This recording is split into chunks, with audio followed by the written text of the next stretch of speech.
زوجہ رسول ام المؤمنین سیدہ ام حبیبہ رضی اللہ تعالی عنہا ابو سفیان کی بیٹی اور امیہ کی پڑپوتی تھیں،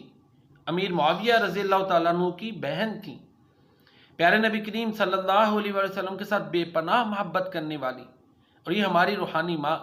ان کا ایک ایمان افروز واقعہ ملتا ہے کہ ابو سفیان جب مسلمان نہیں ہوئے تھے، نبی کریم صلی اللہ علیہ وسلم سے ملنے آئے تو اپنی بیٹی کے گھر گئے۔ نبی کریم صلی اللہ علیہ وسلم کے بستر پر ابو سفیان نے بیٹھنا چاہا تو بیٹی نے بستر اٹھا دیا۔ باپ نے پوچھا، بیٹی بستر کیوں اٹھایا؟ تو بیٹی کہنے لگی کہ ابا جان، یہ نبی کریم صلی اللہ علیہ وآلہ وسلم کا بستر ہے، آپ اس پر بیٹھنے کے قابل نہیں ہیں۔ تو بہرحال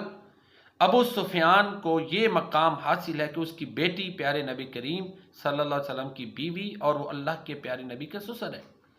امیہ کی پڑپوتی اللہ کے پیارے نبی